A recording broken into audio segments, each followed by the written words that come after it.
It was just a stage through which Jim Crockett Promotions grew to a national power. We were doing really well because we had TBS. When I look at the 80s as being the golden years, the popularity just went off the chart. We lived it up. We were rock stars. I probably wasn't the businessman I needed to be. And the bills just piled up. If they'd stayed between Baltimore and Chicago, they'd still be in business. I didn't want to sell. If the sale hadn't gone through, we wouldn't have survived. I wanted to be number one. I made WCW the #1 wrestling company on the planet. He had ideas and visions. You really had to tune into the show to see just exactly what the hell I was going to do. The NWL was so hot, and the company WCW was so hot. Absolutely an unbelievably pinnacle time. It was phenomenal for a couple of years. Showtime! Bischoff is not a simpleton. I don't know if he was drunk with power or maybe just drunk, and everything started collapsing because of it.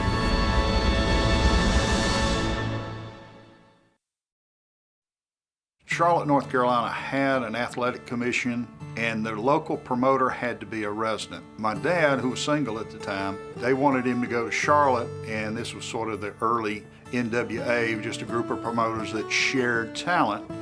And to run Charlotte, they had to have a resident, so he went to Charlotte, North Carolina. And it was around 1933 that he started promoting wrestling.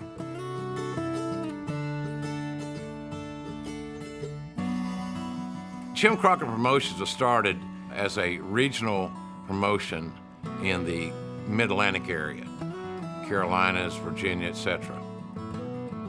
Both my dad and Jim Crockett Sr. were associated with the NWA, which is the group of wrestling promoters. Crockett had the Mid-Atlantic region, and Richmond was his northernmost territory, and it's only 90 miles from Washington, D.C., which was where my dad began promoting.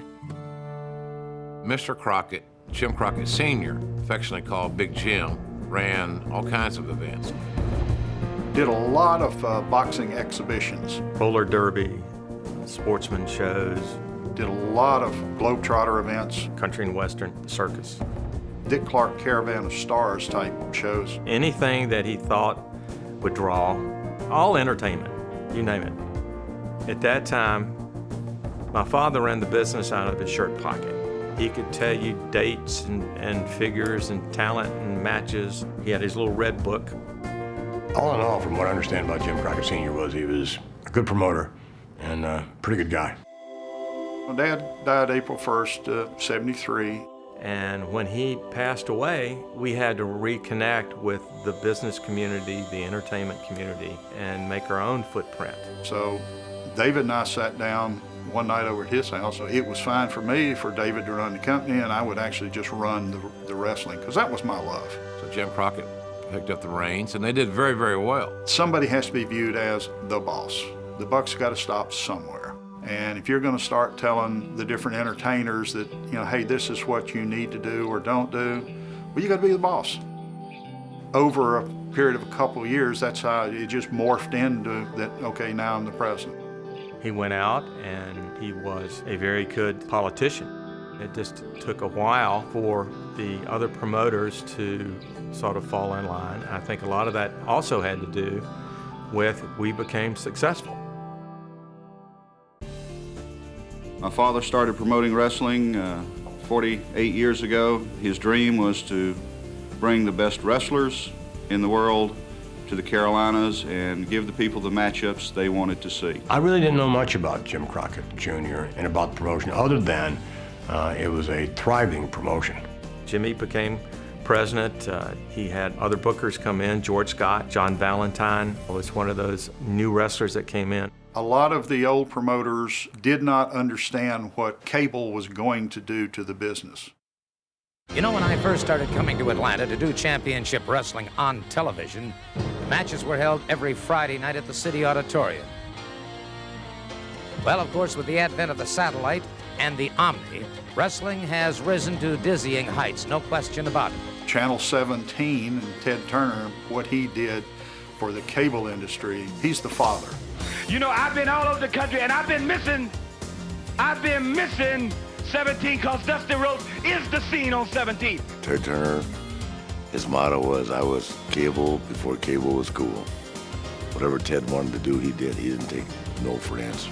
For the genre of sports entertainment, Turner had a major role, beginning in about 1971, when he cleared a 2-hour block of time from 6:05 Eastern Time to 8:05 Eastern Time every Saturday night.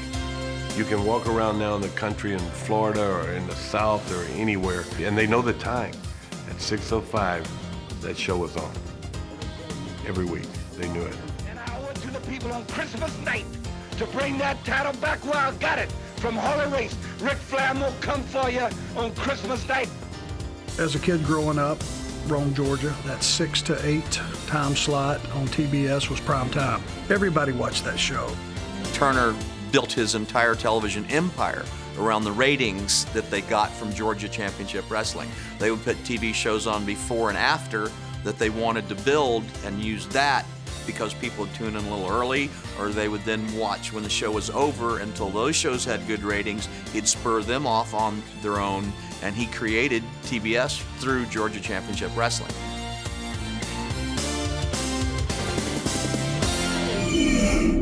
Mid-Atlantic, that was the first sort of concept of a real regional promotion. But Mid-Atlantic was just a stage through which Jim Crockett Promotions grew to a national power. And he brought new talent in, John Valentine, Wahoo McDaniel.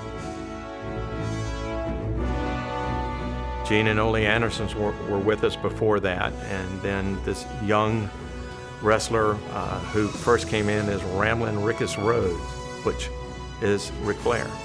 Working for Jimmy Crockett and George Scott was phenomenal. I mean, it was a whole new world to me, and I didn't know that much about the South, but I fell in love with it within a short period of time. The weather was great. I couldn't have been happier here. All these wrestlers were, started coming in, and the fans loved it. I became a friend and a foe of the different promoters around. Crockett did very, very well. Had a very lucrative territory that a lot of wrestlers wanted to go work because they made money. Where's talent going to go that can make money? Are you going to go to Madison Square Garden where they're grossing hundreds of thousands of dollars? Or are you going to go to the Carolinas, which was the second grossing? I became, okay, I'll send you Ric Flair. The different people we helped create and also get on TV, so now they're local stars without being there. Well, that sort of morphed into, who do we want as our world champion? It was a 9-member board.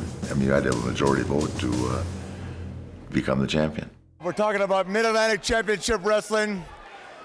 I'm a qualified man in this sport to tell you there's not another promotion like it anywhere in the world. Everybody wants to have their guy be the world champion because it's then their promotion is the world champion. At that time, I didn't understand just how important that vote was.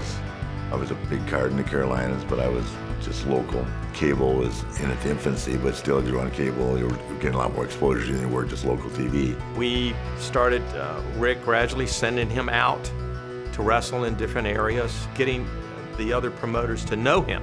Rick was the new face of wrestling. I love the Carolinas. I love the Mid-Atlantic area. You needed to go into each area and make their TV and get over with their fans and draw money. If there's a wrestler out there that wants to find out where he stands, then he better get in the ring with Ric Flair. That was real difficult at first because the promoters weren't helping me. When I come back into this area and it's my home, as everyone knows, I expect and know that I'm going to be wrestling the best competition in the world today. It all worked out. I mean, I won them over, and I think they saw that I was easy to do business with and that I had the ability to make money for their territory. Flair has a super ego, I suppose you would say about the man, except for one thing, he backs it up, and backs it up exceptionally well. Rather than going to Spartanburg, we traded Flair out so he could go to St. Louis. Well, the payday there was a lot better than Spartanburg. My first time in St. Louis as a champion, we sold out, and that meant a lot. St. Louis was the Mecca city to be in if you were the NWA champion. The more that we could service as a booking agent for the real talent, the happier they were, the easier it was to work with them. We were the source of big dollars, and as the dollars grew, the pay-per-views started. I think I was discussing pay-per-view long before anybody else in the country. I was trying to do the cable network thing long before anybody else. Jim Crockett, we were so close. We were buddies. We were in lockstep. He understood the concept of the big event probably better than most people. Jimmy Crockett had the vision because Dusty gave it to him. We promised our fans. Dusty needed to run side by side with someone that had that kind of money and could understand and had the balls to push it through. Starrcade 83, this is a wonderful occasion. I'm Dusty Rhodes, the American Dream, live in color, Starrcade 83. That was my strong point of helping people use their creativity. On behalf of Jim Crockett Promotions, welcome to the premier wrestling event, Starrcade. We shut down I-40 and I-85. I mean, actually shut them down, people trying to get to the Greensboro Coliseum.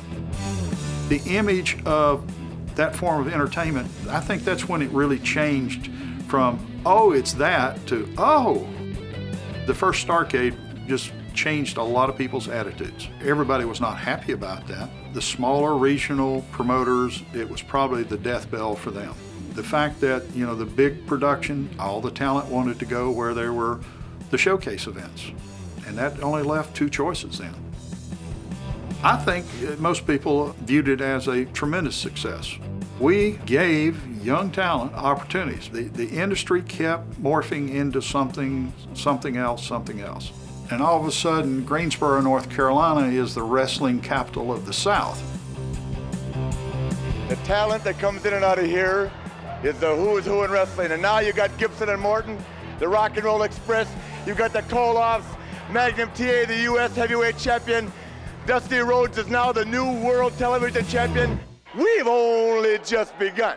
As the popularity just went off the chart back in the mid-'80s, I don't know what it was like for Elvis or the Beatles, but I tell you, if it was any more crazy than that, I can't imagine it, because the people were so passionate, they would do anything to get to you, to touch you. Was it me, or was it the talent, or maybe it was we exploited and got them to do what they could do best? They developed a lot of great stars. And I think that was probably what kept me going longer than a lot of other promoters. Paul Jones, there were several other people that, Jim Barnett, that owned Georgia Championship Wrestling, the stockholders. And Vince came in and got control of Georgia Championship Wrestling, which gave him control of the Turner shows. On behalf of WTBS, it's a pleasure to welcome the World Wrestling Federation. And so that was Black Saturday when he came in, and it was Vince McMahon. Thank you. It is indeed a pleasure to be associated with WTBS, and we promise to bring you the greatest in professional wrestling entertainment in the world today. Well, I thought it was a brilliant maneuver on our part, quite frankly. And if I could attack the cable audience at both ends, from USA Network standpoint and also from a Turner Network standpoint, which quite frankly I think Turner as a superstation then was probably in more cable systems than USA. So I thought that would be a great 1-2 punch straight away into the cable market, thus, into pay-per-view. I don't know how he got by with doing this with Ted.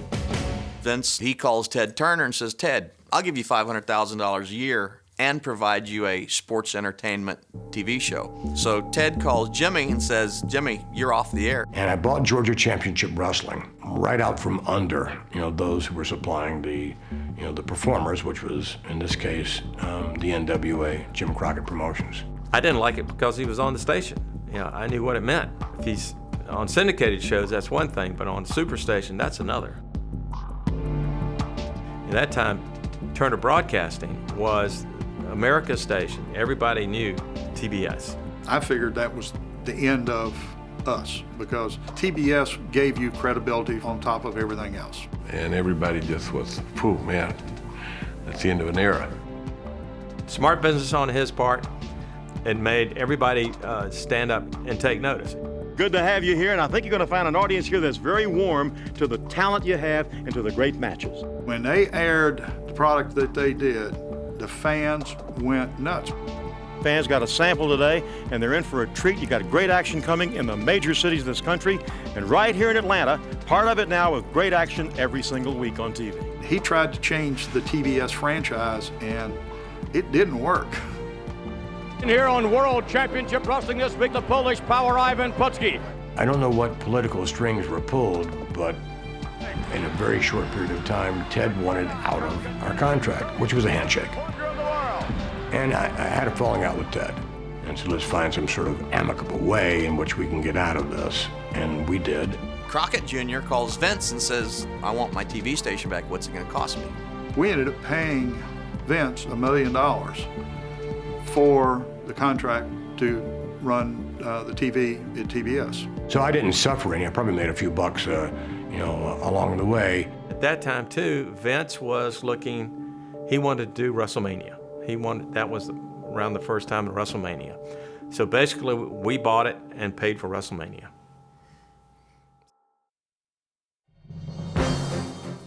We welcome you to Mid-Atlantic Championship Wrestling, NWA Professional Wrestling, the major leagues of professional wrestling. Jim Crockett Promotions became the content provider for that block, and that was huge. In March of 1985, Jim Crockett Promotions took over the Atlanta promotion. What were you trying to do differently than the promotions previous to Jim Crockett Promotions? It may sound a little corny, but we were trying to put the fans back into wrestling. That's right. When Crockett really got rolling, there were many more cable companies. The proliferation and the growth of cable television started evolving. And there was WTBS, who had more exposure on cable systems as a superstation. It was really the building block to a national organization, make no mistake about it. When we've gone out and promoted throughout the country, the fans have responded, so we are trying to give the fans what they want. What happened was that we started getting television ratings, started drawing bigger numbers of people in the arenas, which attracted talent. 1985, when I went to work for the Crockett's, there were a company that was getting ready to explode. A lot of outside talent came in, the Midnight Express, Rock and Roll Express, myself. Being a horseman is not something you put on in the morning and take off at night. It's a state of mind. It's excelling to the best of your ability. It's four individuals thinking singularly, acting collectively. There had been a recruitment campaign by Jim Crockett. We were doing really well because we had TBS, because TBS went everywhere. If you had cable, you had TBS, and at 6:05, the importance of that time slot for our entertainment venue was amazing. I mean, there are people so loyal to it, they talk about it today. You could feel it through the TV set. I'd get goosebumps thinking about it. It was terrific. Ted Turner, he would talk about how well TBS's ratings were in certain markets. There's strong demos across the board with sales up every year. You mashed up ad sales with this cable and then a regional package underneath it, and you had some advertisers would buy. We found wrestling easy to sell, demanding high rates and high dollars, increasing and improving the bottom line. So I said, okay, let's go run a show in Texas towns, just different places. San Francisco, we went into Chicago, and we drew great crowds. Business just took off, and it was unlike anything I'd experienced. Ladies and gentlemen, welcome to the Great American Bash, and welcome to the capital of professional wrestling, Charlotte, North Carolina. Can you pick some of the stars of tomorrow that might shine here in Atlanta? Magnum TA, 26 years old. Certainly, he's going to be a superstar. He is a star, but he is going to be one of the superstars in professional wrestling in the future. Magnum, when he came along, looked great. Everybody just loved this guy. When I got into the Crockett organization, I certainly knew what it was all about. I had actually flown to New York, and Dusty and I and Jimmy Crockett had sat and talked about the world title and their plans for me to have a run with the world title. As plans will be, plans will go awry. He probably would have been a world champion at some time in his career. And a terribly, terribly tragic accident, as you know, took place. His accident shut down a hospital. There were so many fans there. But to see a guy who was on the verge of being one of the next superstars, his career just cut short like that, man, it was heartbroken as an athlete. That was one of the saddest moments in wrestling. He would have been one of the biggest of all time. I mean, he had charisma, he had the body, he had the looks, he had the brains. A lot of guys, you'll get 2 out of 3, but he had all 3. About a year and a half after we had become partners, me and Crockett, the whole landscape changed. The boys were getting wealthy. The company was getting wealthy. We were doing an awful lot of things right. We had grown from, I think, when I took over, $2 or $3 million a year, and we were on pace the last year to do about $25 million in ad revenues. Those are gross dollars, and there are a whole lot of fingers in the pie. Our industry was changing, and Crockett, coming out of little Mid-Atlantic Championship Wrestling, and flying all over the world in 2 different jets. We were like a rock show coming to town. We have an office with several employees now. I'm looking to buy an apartment here in Atlanta. This is becoming more of a home than my home in Charlotte, North Carolina, spending so much time here. We had the TBS television. We could have went anywhere we wanted and ran. People knew us. We started to run across the world instead of staying in our area because of TBS. Let's go work Los Angeles and San Francisco, but let's base ourselves out of Las Vegas. We can fly back and forth each night on this private jet. Crockett was making a lot of money back then, but they bought 2 airplanes and they overspent. Wouldn't stay within the boundaries of where they could make money without, coming out of pocket to do it. All our business primarily was on the East Coast, from Philadelphia on down. If they would have stayed within those parameters, Jim Crockett Promotions would be in business today. The fact was Jimmy Crockett expanded at such a rate, the expenditures were just exceeding what was being drawn. I probably wasn't the businessman I needed to be. And I was running his company for him on the entertainment side. We lived it up. We were rock stars. And the bills just piled up on one guy, Mr. Johnson. He was the bookkeeper. Finally, he started saying, this is not working. We were running, from deposit to deposit. Towards the end, he had a nervous breakdown. He walked in one day, I'll never forget it, and we just sold out Greensboro. And he walked into the office, he walked into Crockett, and he said to Crockett, we're $5 million in the hole. And it hurt. It hurt big time.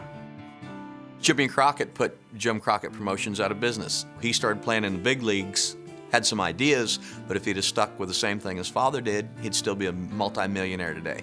If I had brought in a good business manager 2 years earlier, we probably would have been further along in the expansion. If they'd stayed between Baltimore and Chicago, they'd still be in business. What if? I mean, if a bullfrog had wings, it wouldn't bump its rear end. If ad sales had run a year ahead, because we had a ton of money on the books, but we weren't going to get that money for a period of time. And that was our downfall.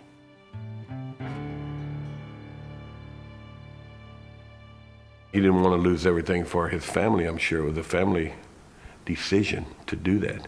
Jim Barnett came to me and mentioned it as far as Ted, and that Jimmy had been talking to him before Jimmy mentioned it. When the sale was rumored, then the talent, oh my gosh, it just, it was, we wouldn't, if the sale hadn't gone through, we wouldn't have survived. Barnett was saying how good it would be for the company if Ted came in. I didn't want to sell. Did not. And I fought it until the very end. Yeah, I keep on saying they pulled the mother card. They had my mother come in and talk to me. And then I agreed. I don't remember the exact details. I got a good chunk of money. Everybody in the family got a good chunk of money. We were given a 5-year consulting agreement. They said I would still produce and still announce. That lasted about 2 or 3 weeks, maybe. So the sell to where not so much Turner, but the corporate machine behind him decided to buy this product that they didn't really want, that they hated, that they don't even know why it's on, except it does the biggest numbers of anything else on their show. Ted didn't have any idea what people were doing underneath him. He loved wrestling, but he didn't micromanage it. He said, now I own the company. You guys go make some money with it. Have some fun with it. Turner made Jack Petrie president at first. Jimmy got frustrated with it. There was a whole lot of backroom politicking. A lot of people I trusted, and I found out I couldn't. But my real point is the fun was gone. We were all frustrated with it. And he blew off at Petrie, and Petrie told him to go home. And that meant that I was out of the business. Professional wrestling has been one of the longest-running programs on TBS. Over the past 20 years, TBS has televised some of the greatest matches and some of the greatest legends of wrestling. I'm really glad to see World Championship Wrestling going back to the traditional style of wrestling, which emphasizes athleticism. And I want to congratulate World Championship Wrestling for continuing the tradition of bringing action-packed wrestling excitement to TBS.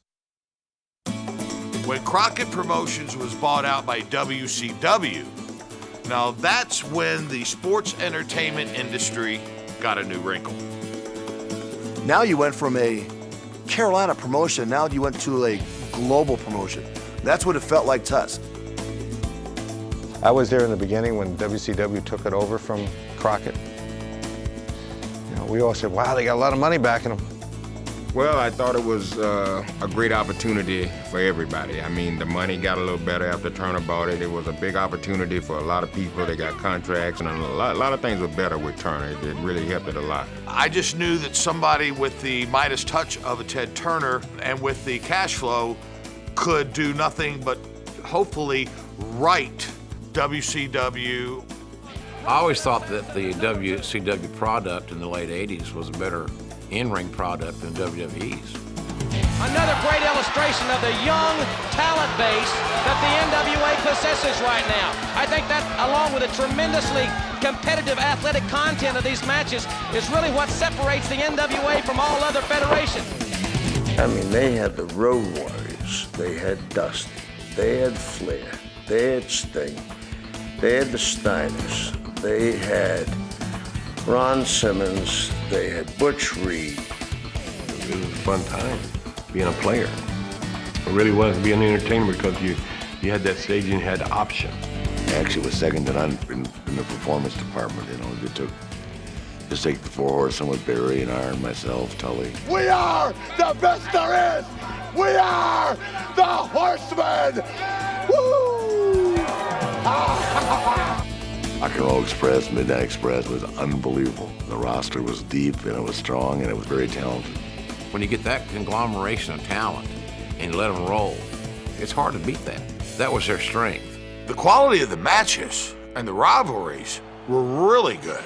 You can go back to the launch of Sting and many matches with Ric Flair. A new heavyweight champion of the world has been crowned! I watched Ricky Steamboat and Rick Rude in a series of matches that were absolutely incredible, that were second to none. They were both in their prime shape, and the two of them together going just full speed, utilizing their timing was some of the best work I've ever seen. All the matches that I had with Flair, we wrestled so many hour time limit draw matches that he and I both quit counting. And honestly, I hear it all the time. Man, I just saw that match when you win an hour with Flair. I've watched some of them back, and they were good. We kept going. We never got lazy. I was so confident in my skills back then and so confident in my ability to have a match with anybody that I wanted to. Ric Flair, to me, was the one that brought my name to a national level when we started having our matches. All right, fans, this is what we came to see. He and I went to the ring every night just to prove that we were the two best in the business. That's all we did. Each man has taken the best that the other could dish out. The biggest match I refereed was Ricky Steamboat and Ric Flair for the world title in Chicago. It was one of the greatest wrestling matches. Ricky the Dragon Steamboat has won the world title! There's never anything in the history of that company ball that. Ric Flair and Steamboat, it was really great. That's pretty much consensus. The product in the ring was very good. The product behind the scenes and the management of it would a lot of times nullify the progress that was made in the ring. There was an error there. They had great players, great performers. It's just the fact they didn't have consistent leadership on the field. Jack Petrie brought in a friend of his, Jim Hurd, who used to be a director up in St. Louis, and he directed hockey and other things, and he might have done some wrestling, I'm not sure. And the first president was a pizza guy. He's running this empire that's been alive for 60 or 70, 80 years, and now he's in charge of the biggest television across the country, cable. He's in charge of the greatest players on earth, and he had no knowledge to be head coach.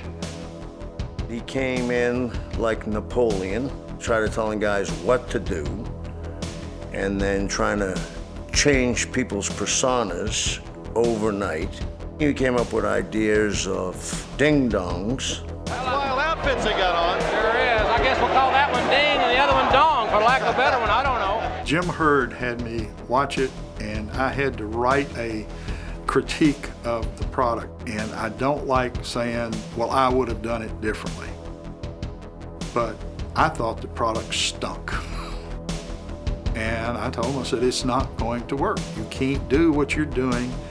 And it never did. Hurd got dealt a bad hand. TBS at the time wasn't paying rights fees for wrestling. Contrary to the 90s, when Eric Bischoff was intelligent enough to go in and say, hey, look, we're providing all these hours of first-run programming, and if we were a syndicator or independent producer, you'd be paying us X. That didn't happen with Hurd. Hurd was running at a deficit from day one and was likely going to stay at a deficit, just a matter of how much, until further notice. And then you had the people they brought in as their creative people. It was a revolving door with the play callers, the bookers, coaches. Ole Anderson had a lot of success. He was involved in companies that drew a lot of money. He made a lot of money. Ole had a great wrestling mind. Ole was a very tough-minded. Guys either really liked Ole or they really didn't, and he didn't care. Ole's Ole. He's very hard-headed. It's his way or the highway. Ole was not the sweetest guy in the world. Matter of fact, and Ole knows this and was proud of it, he was an ass.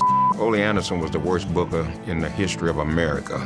He wasn't a people person. Ole was unwilling to change with the times. He just clashed with those executives in those suits, and it was impossible to negotiate between them. And you got to change with the times. These were television people. He had a lot of ideas of that time, a lot of things outside the box, a lot of things above and beyond the parameters of what you would consider the wrestling business. But it's the same story. He wasn't allowed to coach his team for a full season. It goes back to this revolving door of bookers because you can't get any traction. And what that does is leave, your soldiers in the field very confused because they start, subscribing to one theory of how we're going to be successful, and then 6 months later somebody comes in and has a whole different theory. Hurd left because I believe the heat just got too much on him and there was too much complaining. So I believe someone had a meeting with Turner and then they put Kip Fry in. Kip didn't stay long enough to make any great changes.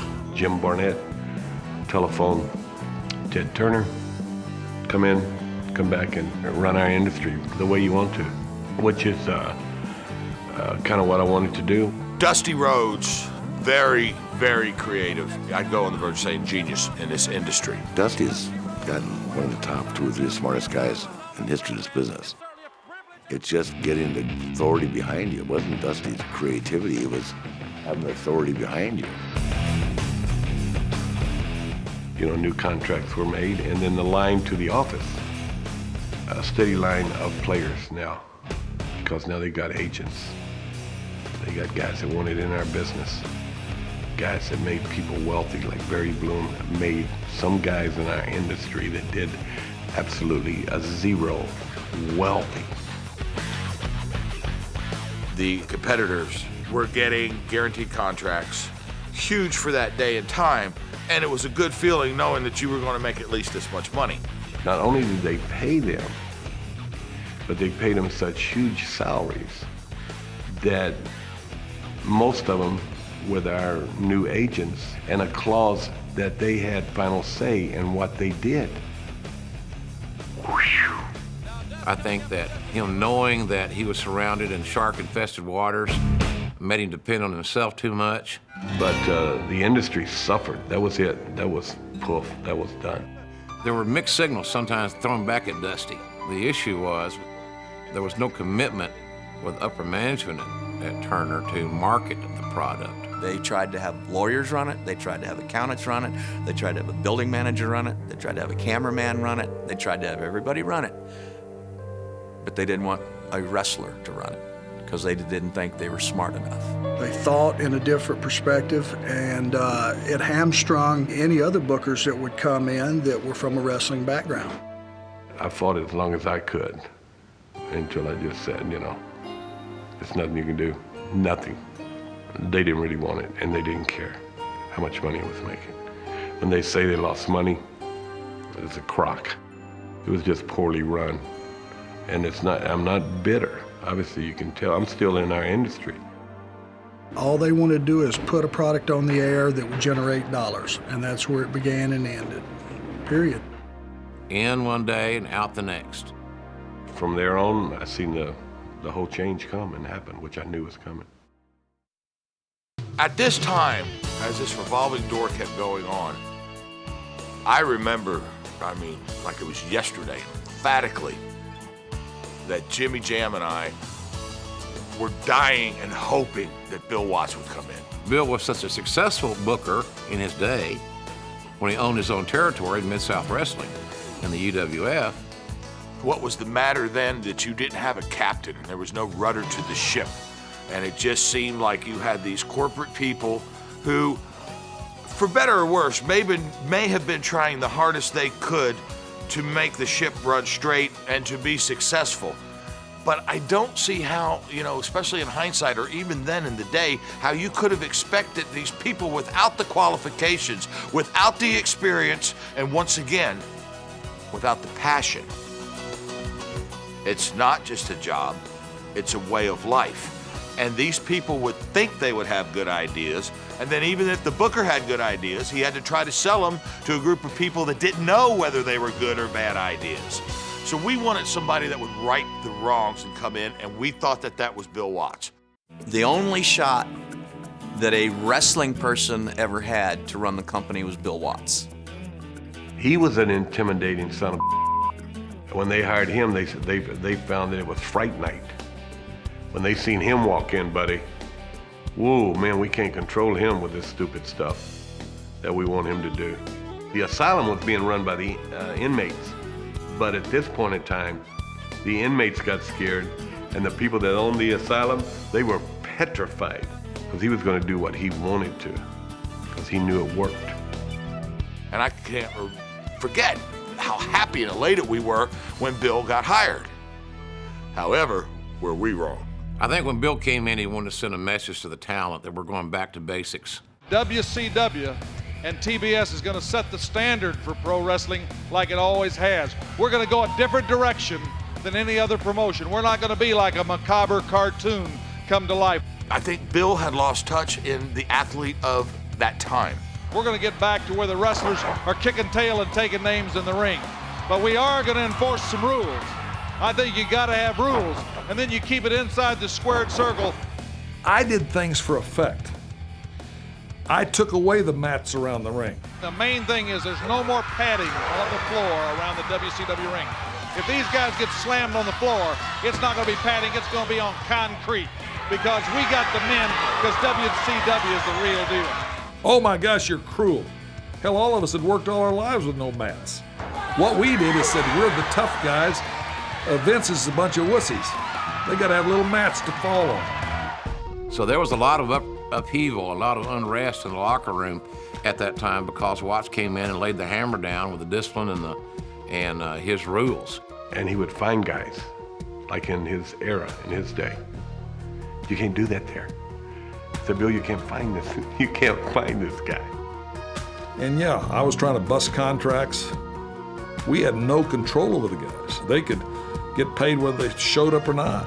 $9 million for about 70-some wrestlers on the payroll, and it was just exorbitant.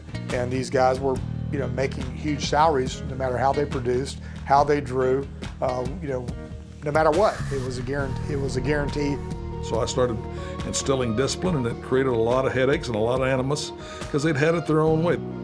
The passion and the love for the business was not what it was in the 80s. It all turned a corner. It all changed. Bill had a very no-nonsense approach, and he had no issue getting in a star's face or a beginner's face in front of others to express his opinion of their efforts or lack thereof. If he couldn't get you motivated by telling you and in words, he'd sometimes use his fist. Yeah, and that'd get you motivated. And a lot of guys with major egos didn't like that.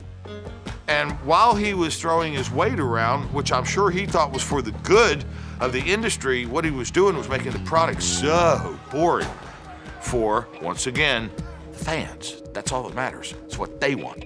The biggest thing that them off, I made it illegal or disqualification to come off the top rope on a guy. Oh my gosh, you're killing the business. No, I'm not. So all it did was you had to do something psychologically that was against the rules. We still had all the high flying. We still had everything going. We turned the thing around. We had the Omni up and coming, the ratings up. We cut the loss from 8 million to 400,000 in 11 months.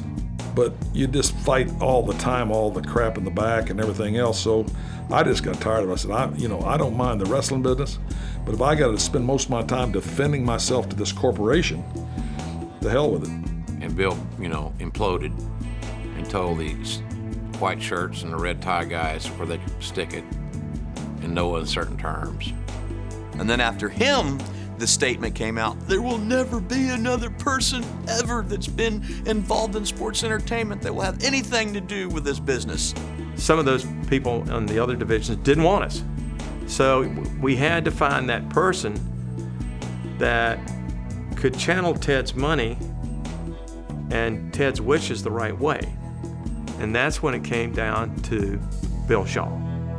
Bill was the person that used Ted's money the right way to buy the equipment, certain equipment that we needed on the road, more handheld cameras and more cable and lighting and pyrotechnics. We bought our own audio system. I think Bill Shaw was a smart enough man to know he wasn't smart enough to run the wrestling business. And he was looking for somebody he could trust and somebody he could run the wrestling business. Shaw, I think for the lack of a desire to go out and interview endless people who would have been more wrestling people, he got Bischoff, who was more of a marketing TV guy. But the irony of that was Eric's roots were wrestling. Eric started as an announcer working for Vern in the AWA. And there was such a negative taste in the senior management of Turner's mouth about their wrestling experiences, and Eric sold himself as exactly the 180 from that. And that's what sold Shaw. He was a visionary. He was sharp enough to listen to what the guys we're talking about. They wouldn't listen to me or you, whoever was in charge.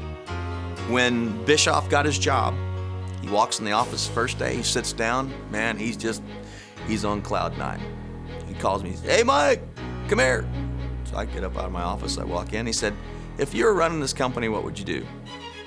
I said, we're having a hard time getting crowds where we shoot our TV show. So I said, before I came to work here, my partner, Steve Kern, spent almost a year romancing the people at Universal Studios to put a wrestling show that they would pay us to put the wrestling show in Universal and be a part of their park. You could shoot 26 episodes in a short period of time and days, and you have a fresh audience every hour. Take a look at this crowd ready to go here at Disney MGM as WCW Worldwide begins a new chapter from the Disney MGM Studios.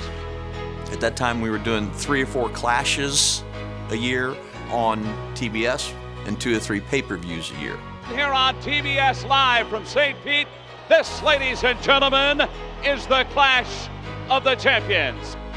We had like a $300,000 budget for the building and lighting and effects and all that kind of stuff. I said, we're giving away the clashes for free. It's costing us the same amount of money. So you need to slowly phase out all the clashes and create more pay-per-views. And you'll make more money. Even if you sell, 5,000 units at home, that's more money than you're making just from the arena income. I would get Hulk Hogan signed. I had already talked to Terry, and Terry hated Watts. He said, I'll never work for Bill Watts. That's not going to happen. So I told Bischoff, I said, you need to sign Hogan. Jim Herd had gone to Turner earlier to open the checkbook. Jim Herd had conversations with Macho Man and Hulk and all those guys. Herd had those conversations. Off the record, I know he had them, but he couldn't get the money. But Bill just, said, spend the money wisely. I'm willing to spend it. Do what you have to do. And you go, okay, and you do it. Wait a minute. A bulletin is coming across. Hulk Hogan has just signed with World Championship Wrestling. And legions of fans are following this man right now to World Championship Wrestling. Eric Bischoff, greatest day professional wrestling has ever seen. Hulk saw the dollar signs kind of flying through the air, and he came aboard, and no doubt he was a big boom of the business, the first really big move in the new WCW. Hogan will be and always has been the biggest star in this industry. There's no doubting that. When someone says wrestling, if they don't know anything about wrestling, that's that thing that Hulk Hogan does. They know that. Hogan legitimized WCW. It made the press, and because it made the press, Turner people became aware of wrestling. Everybody knew who he was. He shook hands with Turner. They did a press conference. World Championship Wrestling has always been one of our most popular programs. The Braves have become a winning team in baseball. CNN is the leader in world's news and information. And now WCW is about to dominate the globe in professional wrestling. That's why we're here today, to sign the contract for a match between 2 of wrestling's biggest superstars, Hulk Hogan and Ric Flair. The roof's gonna come off here. He's back! He's back! Smoke, fire, and pandemonium. And they're standing everywhere. What? I can't hear you. On their feet, the Hulkamaniacs, and Hulkamania has returned. He's picking up right where he left off, Schiavone. He wants to rule professional wrestling. Hulk rules. I thought the roof was going to blow off the building when he walked in the ring. It's the match we all talked about as wrestling fans. The match we always waited for as fans. And tonight, World Championship Wrestling is proud to bring you that match. Anything Hogan was in back then, Phil Pig. It was like WCW had been reborn. Hulkamania lives in World Championship Wrestling. His first match in WCW. And he sets an all-time attendance record, an all-time pay-per-view record for WCW, and becomes a heavyweight champion of the world. You'd seen the light at the end of the tunnel, well, all of a sudden, the sun was staring you in the face. It wasn't a little light at the end of the tunnel anymore. It was, whoa, it was daylight for months at a time. Eric had used Ted's own ego and his own competitiveness. And if you want to overtake McMahon and kick his ass, well then I need some players. And let's gear up and make a run, and I think if I get these players, I can win the Super Bowl. Winning the Super Bowl for them was meant putting McMahon out of business. A lot of guys that Vince had made stars still had star power. And even though they were over the prime of their careers, they still had a lot to offer. And implementing some of those guys, gave a new shot of life. It made WCW go to a different light in a lot of people's eyes. Okay, these are the big stars from the WWE. Now there were WCW they must be compatible. I think Hogan certainly helped WCW's visibility and name identity. What made WCW really good was the fact that they went on Monday Night Television. One of the ways that we saw that we could immediately land in black ink by 1995 was to increase our revenues on the international side of our business. So we go up, 14th floor, Turner Broadcasting. I proceeded to lay this presentation on Ted. About 45 seconds into the presentation, Ted said, "Oh, Eric, what do we got to do to compete with WWE?" I wasn't prepared for that. So I did what any smart, young guy that wants to keep his job would do, and stuttered and said, give me prime time. And Ted looked right at me, looked at Scott Sassa, looked back at me and said, "Scott, give Eric 2 hours every Monday night on TNT." This show is going to be an in-your-face, over-the-edge surprise every single Monday. And it's going to be live. And when I tell you it's in your face, I mean it. It's going to be in your face. This is an entirely different product. And why I wanted to go up against the competition, because I like kicking butt. From the land of 10,000 lakes, Minneapolis, Minnesota, the Mall of America, the only building big enough to hold the debut edition of WCW Monday Nitro.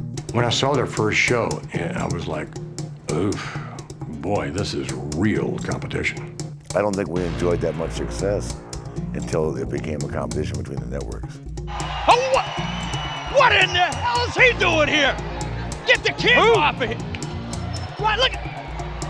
Get him out of here. Get the camera off of here. What is this? Oh, wait a minute. He's got a right to be where this is a public mall.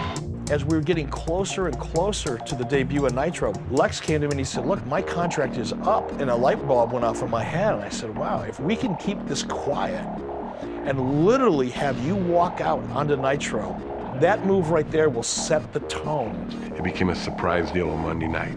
Who was going to come over next? Who was going to walk in the door? Wait a minute, what?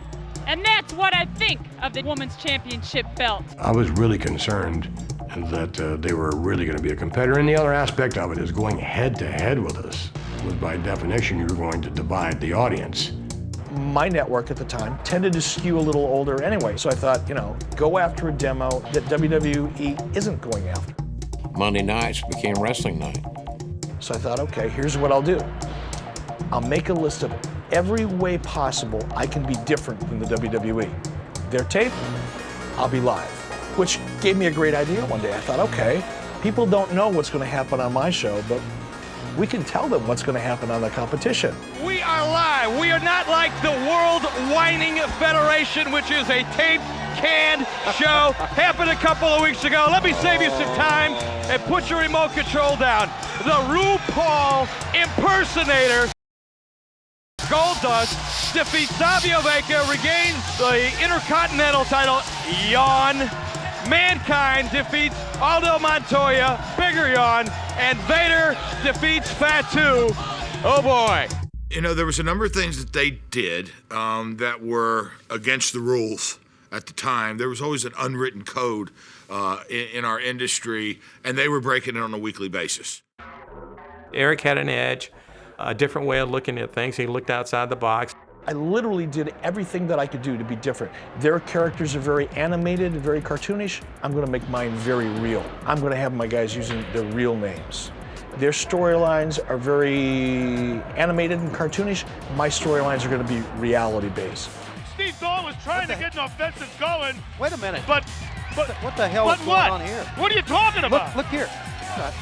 Well, what the hell? Wait a minute. What's with this? Wait a minute. Wait, we need security here. Nitro at the time was beginning to get some traction. The numbers were growing. The revenue was growing. The company was growing. We needed some fresh faces.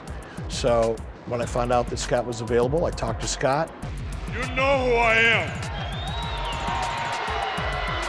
But you don't know why I'm here. I went to Vince McMahon, who's the boss, and asked him if I could improve my situation with the company. I didn't want to leave. And at that time, Vince, felt no. He couldn't accommodate me in the way I wanted to be accommodated. Not again. Look, you hit. Man, relax, man, relax. You started it. You want to go to war? You got a war. You started it. We gonna finish it. What do you mean we? You're coming up with this we stuff again. I don't see You know who. Hey, did Daddy Warbucks, he get his money yet? Guys that came down from New York, the Hogans, the Halls, the Nashes, those guys had the business experience. They were asking for some sort of guaranteed contract because that's what they were offered by Turner's organization. This is where the big boys play, huh? Look at the adjective, play. We ain't here to play. They had to have something that was a guarantee. I was against that didn't give guarantees, just gave opportunities at the time. So I had to do what I thought was best for me and my family, and I accepted an offer from WCW. Can you imagine a company signing a contract? This is okay, yeah, I'll come in for X amount of dollars, but anybody else that you hire after me, they can't make more than me, or you have to bump me up to that contract. Those guys could come in to WCW and just literally carve whatever they wanted out of it. Well, many of you know that for the last several weeks, since May 27th, as a matter of fact, we've had a number of, let's just call them interruptions on Nitro. It came across as Razor Ramon. Nash came across as Big Diesel. Well, we didn't use the name. Well, why didn't we use the name? Because we wanted the people to think that WWE was invading us. Wow, look at this. Let's everybody go to wall here at WCW. Let's do it. Forget about the past, Chico. Let's worry about the future. It was, in essence, you know who we are, meaning WWE. And in essence, we're invading WCW. So that was, I felt, trading and infringing, on our trademarks. And didn't like it, subsequently sued Turner and so forth for that. I don't remember what the end result of it. I don't think it was very successful on the part of the people who sued us, but I don't think we stole anybody's character. As long as you're going to have individuals that have a following, I don't think it really matters whether you change their name or anything else, that it's the person that gets the following. It was pretty clever, quite frankly, on the part of, whether it's Bischoff, I don't know whose idea it was, probably Hogan, to be able to position them as the invading WCW. So I thought, uh-oh, now I'm really in trouble. You tell billionaire Ted to break out the money and get anybody you can, because the big man and the medium-sized man and our surprise buddy are gonna carve them up. I had a meeting with Ted Turner and Eric Bischoff, and they said, what can we do in wrestling that's never been done before? And I said, well, there's nothing. And well, what can we do that's never been done before? We asked ourselves a question in Turner's office 2 or 3 times. And Eric Bischoff looked at me and says, how about you being a bad guy? I just had this gut feeling that if he did this, this would put it over the top. Hulk Hogan is in the building! You damn right he is! Go get him, Hulkster! Yes, sir! Get him, Hogan! Go get him, baby! As I was on my way out to that ring, I was thinking, oh my gosh, are we gonna get out of this arena alive? Oh my gosh, how much stuff are they gonna throw? Oh my gosh, are they gonna have a riot? Hulk Hogan arrived! Hulk! What is he doing? Oh my God! Is he the third man? He's the third man! Dropped the leg on Randy Savage, turned against my brother, the Macho Man. Yeah. Hulk Hogan has betrayed WCW! This right here is the future of wrestling. You can call this the new world order of wrestling, brother. And not only are we gonna take over, we will destroy everything in our path, Mean Gene. Hulk had to be number 3, because Hulk changed that whole face of that whole deal. That was huge. All of a sudden our numbers took off and we reigned and we ruled the wrestling world in the ratings. When Hulk Hogan turned after all those years, and then Scott Hall and Hulk Hogan and Kevin Nash running roughshod over WCW, it was like, holy shit, what's going on here? There's Rey Mysterio. Hey, he dove off. That's Rey Mysterio. There's the Cruiserweight champion, Rey Mysterio. Oh, no! Oh, head first into the trailer in the back. He threw him like he was a dart. NWO was a great creation. NWO was, it was monumental. If you go back and look at some of the very earliest NWO vignettes, was I produced it in black and white. And rather than a stand-up, microphone back and forth kind of interview, which is what everybody had always done, I wanted to create something that felt a little different. When you get done singing, and what do you want for your birthday? I want to be the Giant. I want his title. The plan that Eric Bischoff had laid out at that point was he wanted it to be perceived as a separate company. So therefore we needed more talent. We thought the plan was to have our own TV show, our own merchandise, everything, so that the fans would decide, do you like WCW, do you like NWO? I wanted to create a WCW, and I wanted to create an NWO, and I wanted there to be a conflict between those two organizations. This guy here was the foundation of the WCW. Now, he works for the NWO.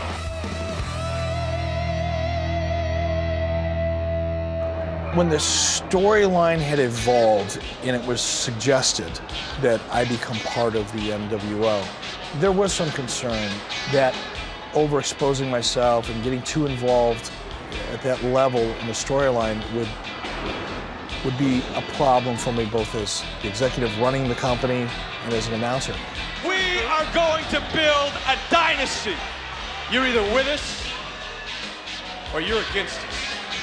In terms of how it affected my ability to still be the executive of the company and maintain relationships with talent, I was a little bit concerned about that, but I felt strongly enough about the storyline.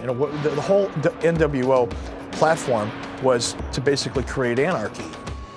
I don't think there was any great master plan. Eric Bischoff did come up with New World Order, that was his idea. And the rest of it just kind of fell into place. There was no big master plan. It was perceived to be a takeover. Eric Bischoff, for a lot of people, don't give him the credit. He was very sharp, and he had a lot of different ideas.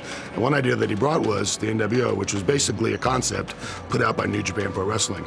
It was an inner working group within the company that was a rival group to everybody else in that company. Bischoff obviously got the idea for the NWO from an angle that they did in Japan. I think that was one of the biggest reasons why the Monday Night Wars took off, but I think that one of the forgotten reasons, but just as important, was the introduction of the Cruiserweights.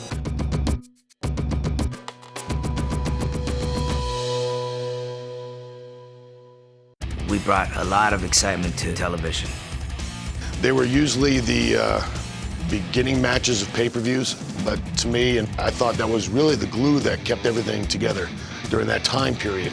The guys like myself, Dean Malenko, Eddie Guerrero, Rey Mysterio, all those guys that really worked a different style that nobody had ever seen before. Oh man, Cruiserweight division was unbelievable. It was awesome. Anytime you got Jericho and you got Malenko and you got Guerrero, those guys have wrestled all around the world. One of the reasons why we are the most watched wrestling program each and every week is there are more new up-and-coming international superstars here in WCW than anywhere on the planet. You got to see a variety of wrestlers from Japan, a lot of luchadores with the mask. Now we were starting to educate the American fans. Now you were giving them that lucha libre style, the acrobat, high-flying maneuvers. So that was definitely a part of the show that really, really stood out. I think that, the NWO might have been getting people into the arenas, but I think it was the hard work of myself and all the guys that I worked with that kept people coming back. Where I was in the locker room, our atmosphere was always great. We were kicking ass. We were doing really good, ratings-wise. Every time we would step out in front of a live audience and perform in front of millions at home watching, we would have some of the best matches that I can say in my career. They put on some matches that were absolutely unbelievable. And those are the matches that I'd sit back and watch. The NWO and some of the newer things that I was doing, including bringing in the luchadors and a lot of the Japanese wrestlers that I was bringing in, and a lot of the crazy stuff that I was doing, represented counterculture to that hardcore fan. Bischoff's smart, man. He had a good eye for talent. Even though Bill Shaw thought he was a marketing guy, he was a wrestling guy. There are several things you could say about Eric Bischoff. His strong suit was his creative side. And often you have, with individuals, within a structured environment, you have to rein them in a little bit. Eric came up with a lot of ideas that I would say, no, that's not going to work in our world. Now remember, I didn't come from the wrestling world, so I think some of the big hits he had is when he hired Goldberg. I'd like to take all of the credit for finding Bill Goldberg, creating his character, developing his storyline. I'd like to take credit for all of that. Unfortunately, I can't. Needless to say, being a professional athlete, I went out on the town once or twice, and many a time I would rub shoulders with numerous members of WCW.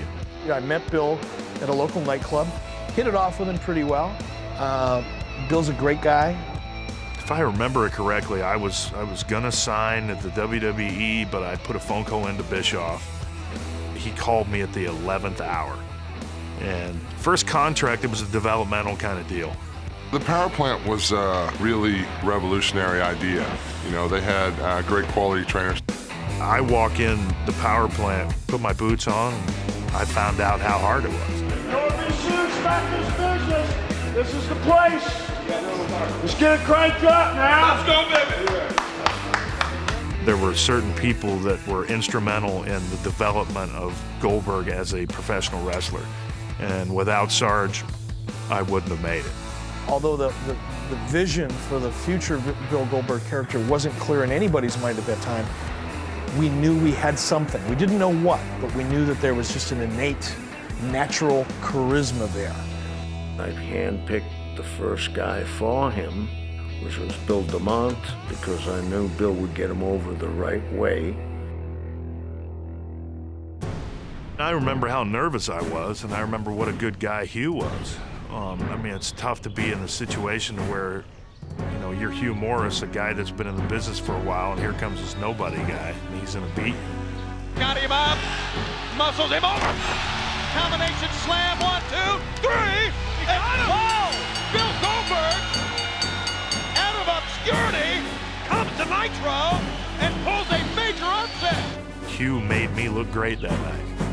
After that, it was off and running. He had the presence, and he didn't speak. I wouldn't let him speak. It was mystique. You absolutely got in there and manhandled him tonight. Sir, I've got to get a little bit more than that. This gentleman just walking away from me. Is he a mute? I can't believe that. Tony, Larry, I haven't seen anything like that. Very impressive. But who is this guy, Goldberg? Knock on the door. The police, this must be a bad guy. The police got to walk him to the ring. He came out snorting, and he came through the smoke, and he always inhaled the smoke, and it come out his nose like a dragon. And he went in there, kicked ass, took names, and got out and didn't say a word. So the mystique was, who is Goldberg? We don't know who he is. We just know he's a tough son of a... Your winner is Goldberg again here on WCW Monday Nitro. That was a good idea. Goldberg's, he just, he had that unbelievable look and the persona, and for what they were selling and what he was doing with it was phenomenal. Then Bill had a huge impact on the company. Bill Goldberg came along at a perfect time. WCW was at its apex in terms of a company. Our viewership was, at a peak. We were #1 in the industry at the time. We're pretty close to it. There are a lot of people that made it happen. There were a lot of people, throughout the entire process that unfortunately didn't think of the big picture. I believe that the senior executives of such as Scott Sass and Brad Siegel that were running the network, the entertainment side, had a love-hate relationship with wrestling. They loved the fact that they were beating out everybody in cable week to week, but they didn't like the fact that it wasn't Hollywood. If you were to take that part out of the equation, it was a wonderful time, and it was awesome. Everybody was ecstatic, man. We were having a great time. We knew we were having sellouts everywhere we were going, and merchandise was flying off the shelves, and we were all having a great time. I mean, it was awesome. Our hard work was paying off. We had brought the right people together at the right time. All the stars aligned. I think one of the reasons Nitro did so well and was able to dominate for as long as it did is because of the nature of the content. It felt real. There were enough unique elements within Nitro where even the most jaded fan went, that wasn't supposed to happen. The best way to provide successful TV show, I believe, is to offer something for everybody. And I think we did that. Whether it was the Nitro girls, whether it was, Goldberg going out there and smashing somebody within 2 minutes, or whether it was Hogan, Nash, and Hall, doing the NWO gig. The cast of characters we had at that time, Macho Man and Hogan and Sting and Flair, and I mean, it was unbelievable, but we did have a little bit of everything for everybody. So depending upon what you wanted to tune in and watch, you were satiated each time you turned to WCW.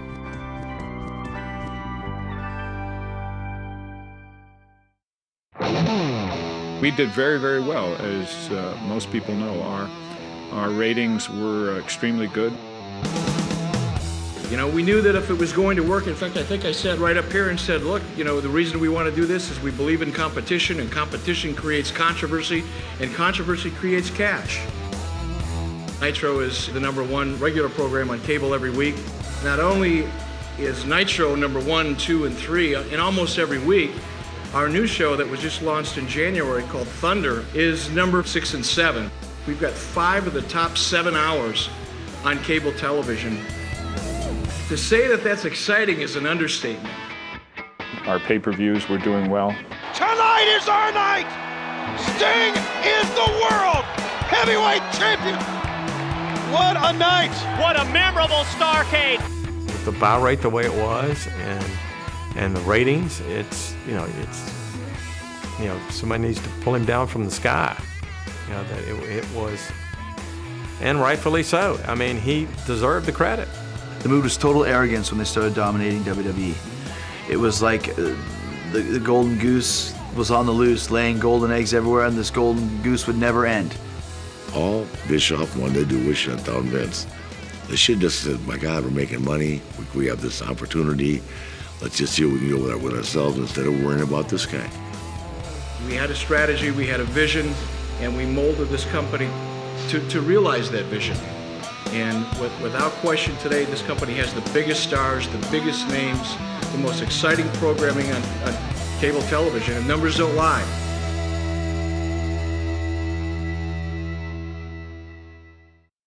WCW didn't do anything that WWE had not done earlier in early WrestleManias where they looked to get mainstream stars involved in any way. But they took it a step farther and put some mainstream personalities in the ring. Karl Malone was a huge wrestling fan and loved WCW. I was doing an autograph session in Houston, Texas, and we'd gone to the game. That night, Houston was playing the Jazz. At one of the timeouts, Byron Scott told Karl that DDP's up there. And he looked up at me and he made the diamond cutter sign. And then he set us up passes to go back to the locker rooms. I walked out and met Karl and we just bonded immediately. And I said to him, I said, bro, if you ever want to get in that ring and just work out, see what it's like, I'll show you how to do a diamond cutter. I said, man, why don't you come by and see me, man? And we exchanged numbers and that was that. I knew Rodman was coming in, and I knew that it was gonna be him and Hogan. This is like something I just come and do when I'm like tired. These guys right here, there's no challenge here, but I come here to help my good friend right here, Hollywood Hawk. So So I went over to Bischoff's house. And I said, I got a great idea. What about me and Malone against Hogan and Rodman? He said, I love that idea. Get him. DDP has secured him, arguably one of the toughest men ever on the basketball court. What that does, anytime you do that, you're going to get a certain level of publicity that you normally wouldn't get with your roster. These four mega athletes, four of the most recognizable faces in the sports world, are center stage for one of the most anticipated battles ever. I'm pretty sure that when Rodman came in and got paid so much money, I'm pretty sure Scott and Kevin's money went up again. You know, they get their money, but if anybody else comes in after them, theirs goes up. But they have a direct ear to the boss to say, hey man, why don't you bring in Dennis Rodman or something, you know? When we shot that with Malone and me and Rodman and Hogan on Tonight Show, I have never been a part of such pandemonium before. I mean, that next day, that hit all the wires. That was on ESPN, that was on the news, that was everywhere, because no one saw that coming. The next day, we did a press conference, which I have never been involved with anything like this, where there was 150 photographers, and it was such a scene. At first, it was cool. I mean, the first Rodman-Malone match, it was kind of a cool idea. Rodman was a jerk. Karl Malone was very cool. They started to add acceptability and notoriety to WCW. I think Bischoff took that idea and tried to incorporate it as much as he could on everything. Well, and then of course they had Jay Leno. He's got his own show. It's a network show. We came back and shot a different angle where Hogan and Bischoff took over the Tonight Show. I mean, that was unprecedented.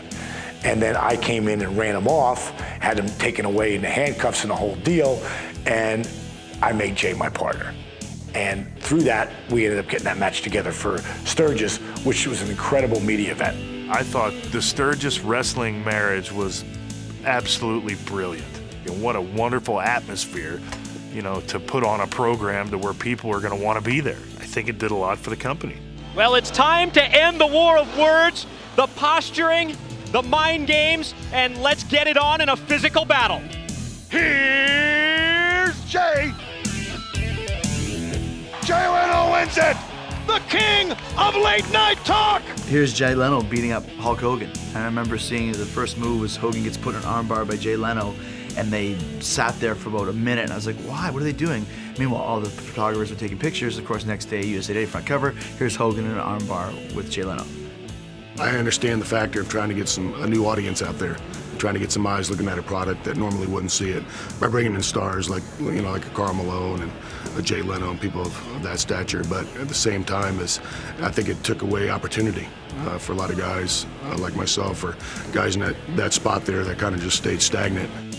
I think it's great to bring celebrities into your world if they're used properly on the peripheral. But when you bring a guy in like a stand-up comedian turned talk show host like Jay Leno and say you're now a sports entertainer, you're now an athlete. Anytime you bring a major star in, whether it be from the world of sport or the world of movie or television, it just brings more fans in.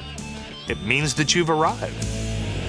Eric had a great mind, and WCW was experimenting with totally different things. And Goldberg was a guy that had an intense look about him, had a great look. He had what we call in our industry the it factor. Bill Goldberg is for real. We have never seen a man quite like this. Bill Goldberg was as hot as anybody has ever been in the history of this business. He was as hot as Hogan. He was as hot as The Rock. He was as hot as Austin. Name it, doesn't matter. He was a phenomenon. He just had it. When he came out, blowing smoke out his nose. You're not going to find any man in any walk of life, in any sport, more intense than Goldberg. Matches were 30, 40 seconds, a minute or something like that. Goldberg has been running through everyone. It was the first time ever that they had an undefeated record that extended of that length. Who in the world can stop this man? And I was sitting home Thursday night watching Thunder, and J.J. Dillon comes across the screen with a special announcement. Hollywood Hulk Hogan the WCW champion, is contractually obligated to be in the Georgia Dome this coming Monday night for Nitro to defend the WCW heavyweight title belt against what I feel is the #1 contender, Goldberg! Oh, yes! Oh, yes! I'm like, well, that's pretty cool. That's the first I knew about it. When Atlanta found out that Goldberg, their hometown guy, was going to wrestle Hollywood Hulk Hogan in front of X amount of people on live TV at the Georgia Dome where Goldberg used to play football, I mean, that was huge, man. It's the biggest crowd ever to see a televised wrestling event on cable TV, and you're a part of it. That was a lot of WCW's problem with pay-per-views. Bischoff was so ratings-oriented. All he cared about was beating WWE every week. Hogan goes down! Now finish him off! He's got him up! Oh, hell yeah! 1, 2, 3! Thank you! Thank you! Thank you! We've got a new heavyweight champion of the world!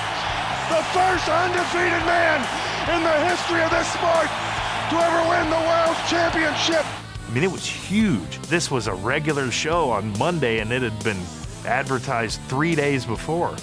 So, I mean, just think if we had like 2 weeks before and it was a pay-per-view, we could have put 100,000 people in that place. We put over 40,000 people in within 3 days' notice. It was crazy. The irony of that whole thing is that not only did they blow a major pay-per-view, and they could have made huge money for Turner, it shows also the ignorance of senior management of Turner for allowing it to happen. When WCW was doing well, it was doing well because the snowball was running downhill and it had gathered momentum. And it was like Goldberg came along, National Hall dropped over. It was created itself and everything was going well and you couldn't make a mistake. All right, it's world title time. I think Goldberg realized that BDDP is not afraid that Diamond Dallas Page will go into this with reckless abandon, not worrying about taking punishment. Every man, that's right, every man has taken punishment. What about that arm drag by Page? Page, dared to...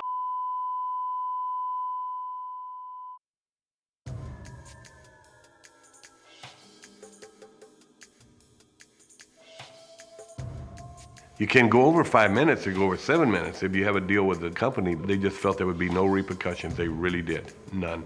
Everybody, production-wise, was trying to help, no matter who you were or your feelings, to get it done, because we knew what it meant, as far as to the company and the ramifications of this. It was nuts.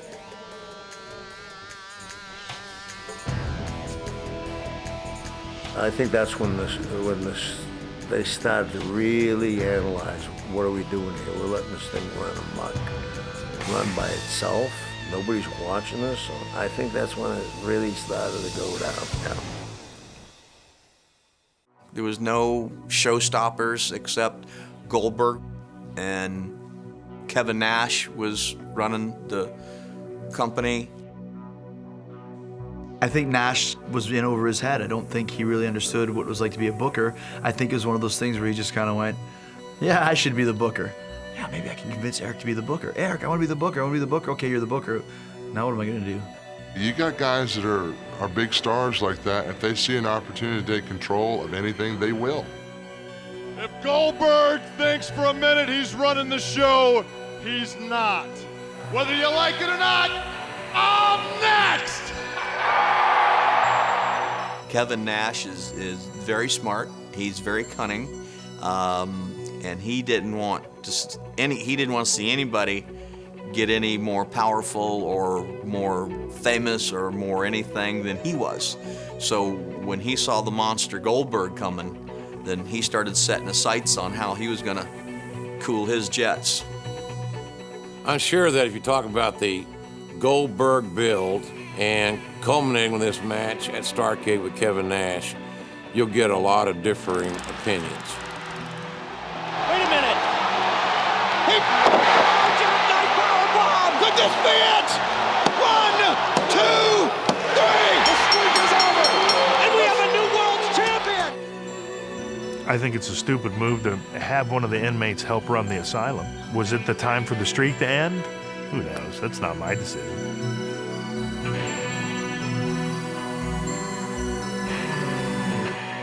If you come out of retirement tonight, you've got Kevin Nash and a shot at the WCW World Heavyweight title.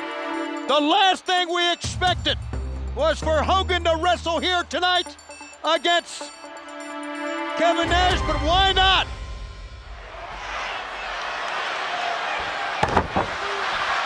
What's that about? What? What's going on here? What?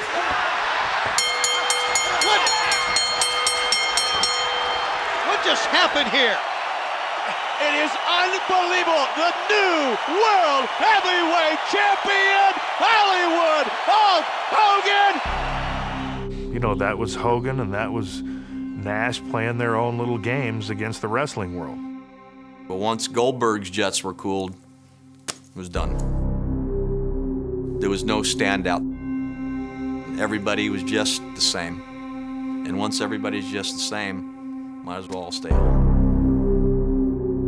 You can make a bunch of small mistakes, but you can make very few big ones. Otherwise, the nose of the plane goes down. And when that big plane starts going down, it's hard to pull it up. I'm the big heel that's working with all these guys all over the country, and I'm making 1/6 of what they're making.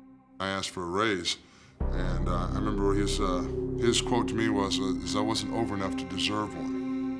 You know, and I remember that me off to the point I said, okay, you want to see over? I'll go somewhere and get over. There was no motivation to try and break free, and if you did, you were never financially compensated for that. I was there to be the workhorse guy, to provide good matches, to keep my mouth shut, and don't dare to get over. It was pretty hard walking out on a lot of money. That was guaranteed money. That was guaranteed in my pocket. It just got to the boiling point of, you know, I'm never going to get past a certain level. And if I want to be happy with myself and I know I got more to offer, then I need to go somewhere else. And I did. Anybody that really got to a certain level where people started liking you, they would start to put the screws to you. And I never understood that mindset. I think another big problem was when Vince Russo came over. When Vince Russo came to WCW, the most I could see is he brought an extra $750,000 a year in expense. At the time that Vince Russo joined WCW, they were looking for anything to give them a vest. They were looking for ideas. Had come over to WCW and maybe was going to take WCW to a higher level. I think people thought Russo was the savior of wrestling because of what he did in the WWE, but meanwhile, Russo had a filter. Russo had Vince McMahon to run his ideas through. He came to WCW with full creative control. He had nobody to tell him what's good and what's bad. Anything that Russo was involved with, I thought smelled like shit. Anything he was associated with, I didn't like. You know, the guy was a three-trick pony. He really didn't have what he said he did. A lot of us thought Russo was there to disrupt and destroy and finish off the company. Thought it was a conspiracy. I know now how they were successful because it was who was in charge. It wasn't them. I believe he did try his hardest to overcome and to help out as much talent as he could, but it just didn't happen. As things started to unfold and the things that were said about him were true, and the aspect of he was a little bit off when it came to the creative aspect of, again, in my opinion, of what the industry, where it was going. They needed for him to be better than he actually was. I think he was a creative guy and he did a lot of great things here. But I think that they didn't know the whole story. That's when it started getting ridiculous. Then Megadeth is playing, and then they got the Kiss guy, and nobody cared about any of these people. You wanted the best. You got the best. The hottest band in the world. Kiss! The lowest rating ever in the history of WCW at that point. Kiss, a 4-minute lip sync segment. I was less uncomfortable with that than I was with the David Arquette involvement into the WCW business. My God, here comes David Arquette. What's left of him? Who can score the pinfall here? Spear by Arquette. He's over towards Arquette.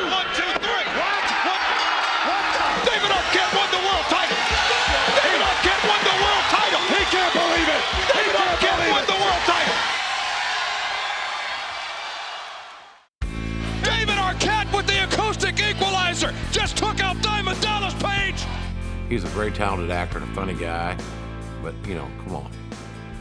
Be WCW champion? I don't think so. I love David, man. As long as it made sense, I don't care who had the belt. You know, everything is temporary. It was, I don't know what to say. You know, a joke, yeah, okay. It was a farce. It was an embarrassment, athletically. What it mean, you know, for the title? Definitely might as well throw it in the trash can. Nothing against David Arquette, but you know, he didn't deserve it. We didn't deserve that happening to us. But there again, that's the lack of leadership. It was almost like the Three Stooges of wrestling. Just these bumpkins and these simpletons running this multi-billion-dollar company. And Bischoff is not a simpleton, but something was happening where he was not paying attention. And everything started collapsing because of it. I knew things weren't right by any stretch of the imagination. It was not the wonderful atmosphere at WCW that it had been. It seemed as if mutiny was about to happen. As much as you won't admit, Madden, you knew that Hogan would make it back here to Bash of the Beach. No, I knew he'd never, ever miss a big pay-per-view payday. What's Jeff doing? A minute. What's Jeff doing? Is it Halloween Havoc all over again? Russo's talking about Russo. What's he saying? Russo, I think, told Jarrett to lie down. What's going on? Look at what is going on. They just threw the world title into Hogan. That's why this company's in the damn shape it's in, because of bullshit like this. And I promise everybody, or else I'll go in the damn grave. You will never see that piece of again. It wasn't in respect for the business. It was my playpen, and you're going to play my way. If you're not playing my way, then I'm going to show you. And this was the attitude of so many people. And it was wrong. It's not just the salaries they were getting, it's the lack of effort they were getting, because everybody was me, and there was no we. And there is no way that you cannot be unified, striving to achieve the same goal and expect to be successful. There's no way. I am the chosen one. He broke 6,000 guitars, never drew a dime, but he thought he was the man. And he really thought in his little Tennessee brain that he was bigger and better and would draw more money than Hulk Hogan. The fans suffered, and ultimately their company suffered. Talent was there just to get a paycheck, and you know, it's a business. Run it like a business. They weren't running it like a business.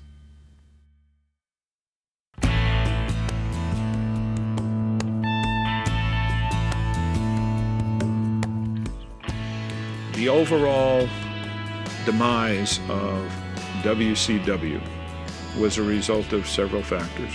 Ted's role changed very dramatically in the acquisition by Time Warner. He didn't have direct control over lots of the elements anymore. And eventually, when it went to AOL, he was out of the picture completely. AOL, they made it clear that they didn't want to have anything to do with wrestling. It was just a lack of direction, you know, of what we do. A lot of people in positions of power that didn't understand the wrestling business, making decisions for wrestlers about wrestling, about a business that they knew nothing about. I think that wrestling was viewed in general as a one-off in the organization, that people were just not comfortable with it from their background. They didn't think that wrestling fit into their portfolio. It was beneath them to be part of the wrestling clique. Well, when two big companies merge and one says they don't want to have anything to do with professional wrestling, it's a pretty much cut and dry situation where you know it's only a matter of time before that entity is gone. It's still a business. You have to turn a profit at the end of the day or it's not going to make it, and that's no different from any other business in the world. You know, if you're not making money, eventually this business will fail.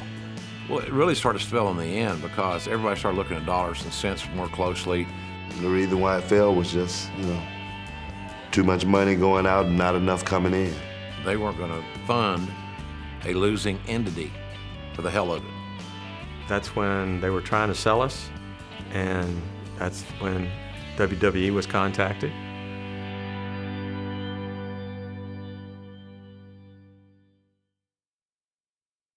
I'll never forget when I heard Vince had bought WCW. When I first heard Vince McMahon was buying WCW, I didn't believe it. None of us did. We'd heard 15 different stories about what was going to happen. You know, this group was going to buy it this week, then this group. We'd heard that WWE had bought the company, but we weren't sure. Nobody was really sure until Shane McMahon walked in that room. And he walked in there and was like, okay, well, I guess this is it. Welcome to a landmark night in sports entertainment. I have seen it, and I still cannot believe it. I didn't watch the show that aired from Panama City when WWE took over. I couldn't. We are stunned, we are floored. We are going to be addressed by Mr. McMahon here tonight on the very last telecast of WCW Monday Nitro. The very fate of WCW is in my hands. It's kind of cool the way we did that, whereby Shane shows up, you know, running WCW.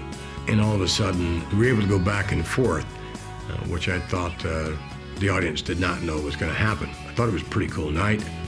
I now own WCW.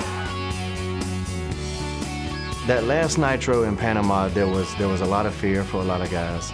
As far as we're concerned, that last night in Panama was going to be our last match. I was actually scared. I was scared because I didn't know if I was going to be left out of a job or not.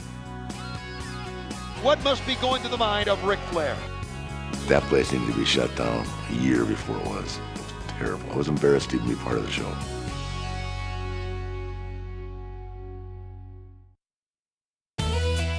We had no parade, we had no celebration because they went out. It was another day. I didn't feel any, you know, ego boost of way to go, Vince. You know, you crushed them and now you owned them and all of that. I look at it as business as usual. You know, this asset was available.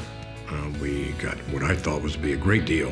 When I heard what he bought it for, I said, I wish I would have known because I would have tried to buy it. For the money that he bought it for, I could have afforded it. But yeah, when Vince bought WCW, that was the end of an era. I was, elated the day they sold. But do I think the business would be better if we had two companies? It'd be great. I thought it was horrible for the business. You kill your competition. What's it do to the marketplace? Not the best time for a performer in this business because you could always go somewhere else. If you didn't like WCW, you could go to WWE. If you didn't like WWE, go to WCW. You know you'd get treated fairly financially, if nothing else. A lot of guys that have the ability to be working right now, and there's just not any place to go, which is sad because it's a phenomenal way to make a living. The business was prospering much more so when WCW was going head-to-head with WWE. When they closed up shop, it was such a piece of junk by that time that I was ready to say goodbye and go on to other things. I wasn't happy at all when the whole thing went down, and I was even saddened more by the way it went down. I was sad because it was an end to my father's company. At the same time, I was happy a wrestling person had it. At least it wasn't going to just disappear. That was my biggest concern at the time because I felt like, even though it wasn't my company, clearly it wasn't, but I felt like it was. And there was a lot of me wrapped up in that company, at least in my own mind, maybe not in anybody else's, but in mine. And the fact that it still had a life, I felt good about that. To me, WCW was never a bad thing. They were the competition. They were the team we played every Monday night. We wanted to beat them, but I never hated them.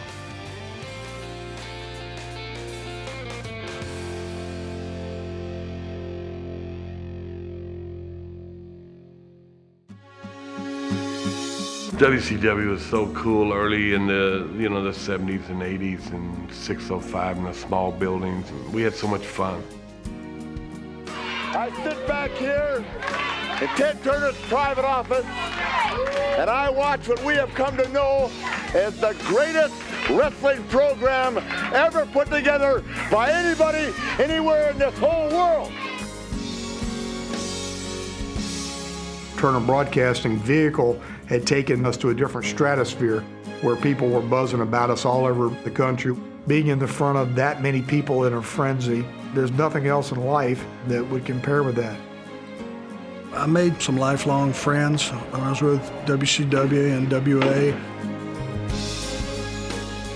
There's a feeling. I go back to when the police get on the TV and say, don't come to Greensboro. It's sold out, don't come. A wrestling match shut down a town. So that's a tremendous feeling of accomplishment. As I look back, I take a look at the production values all of a sudden that were brought up. Production-wise, we were the first division at Turner to go digital.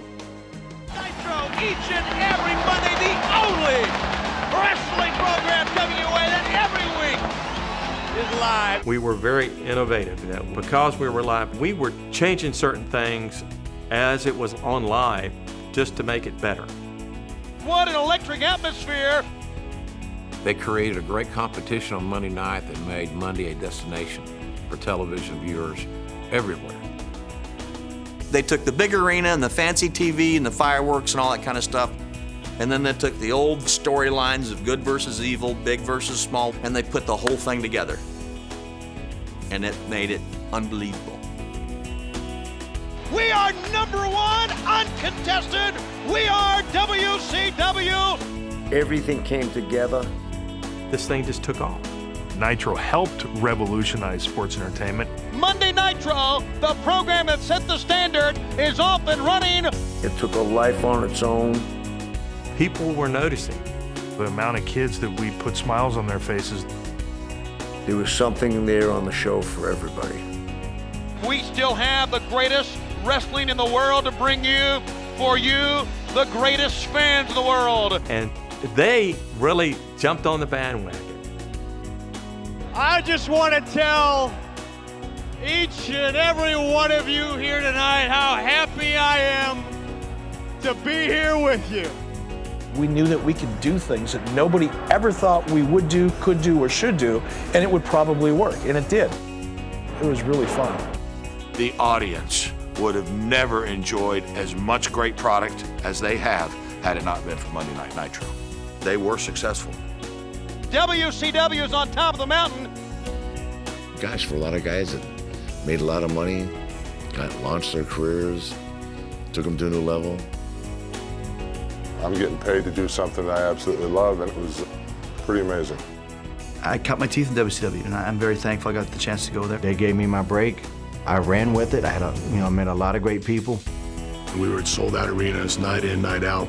An all-time record for professional wrestling in the city of Houston. We're in front of the largest crowd ever to see a professional wrestling event in the state of Missouri. And it was fun. Ted loved wrestling, even to this day. It was his idea to bring it, it was his idea to keep it, and he would still love to have it.